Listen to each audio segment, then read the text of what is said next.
అందరికీ నమస్కారం. సిరి కుక్లాక్స్కి స్వాగతం. ఈరోజు మనం ఎంతో టేస్టీగా ఉండే వెజిటేబుల్ ఫ్రైడ్ రైస్ని మసాలాలు లేకుండా ఈజీగా ఎలా ప్రిపేర్ చేయాలో చూసేద్దామండి.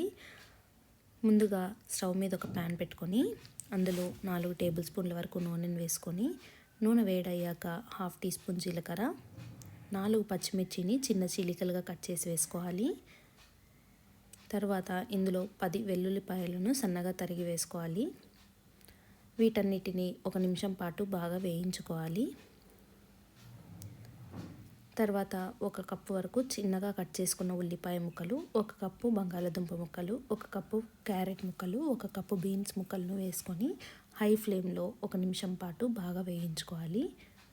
తర్వాత ఇందులో రుచికి సరిపడా ఉప్పు వేసుకొని ఒకసారి కలుపుకొని మూత పెట్టి 2 నుంచి 3 నిమిషాల వరకు మధ్య మధ్యలో కదుపుతూ ఉడికించుకోవాలి.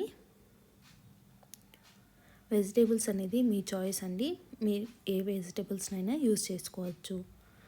ఇలా వేయించుకున్న తర్వాత ఇందులో చిన్నగా కట్ చేసి పెట్టుకున్న క్యాప్సికమ్ ముక్కలు, 1 కప్పు పచ్చి బఠానీలను వేసుకొని ఒకసారి అన్నిటిని బాగా కలుపుకొని మూత పెట్టుకొని 3 నిమిషాల పాటు ఉడికించుకోవాలి. తర్వాత ఇందులో 1 కప్పు వరకు సన్నగా కట్ చేసి పెట్టుకున్న మష్రూమ్ ముక్కలను వేసుకొని ఒకసారి బాగా కలుపుకొని మూత పెట్టి 1 నిమిషం పాటు ఉడికించుకోవాలి.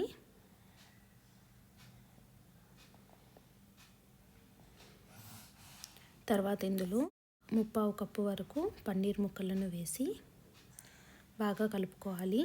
పన్నీర్ ముక్కలు ఎక్కువ ఉడకనవసరం లేదండి. ఒకసారి కలుపుకొని ఇందులో 2 టేబుల్ స్పూన్ల వరకు టమాటో సాస్ని వేసుకోవాలి.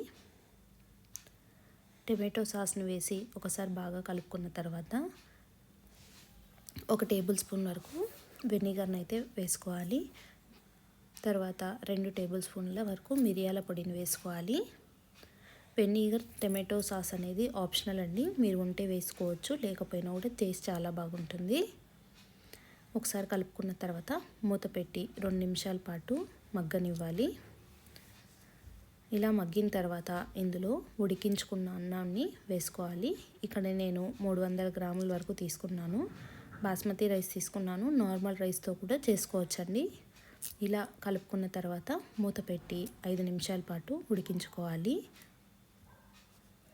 ఇలా ఉడికిన దాంట్లో కట్ చేసుకున్న కొత్తిమీరను వేసుకొని ఒకసారి బాగా కలుపుకొని సర్వ్ చేసుకుంటే ఎంతో టేస్టీగా ఉండే వెజిటేబుల్ ఫ్రైడ్ రైస్ అనేది రెడీ అయిపోయింది. ఈ రెసిపీ పిల్లలైనా పెద్దలైనా ఎవరైనా కానీ ఇష్టంగా తింటారు.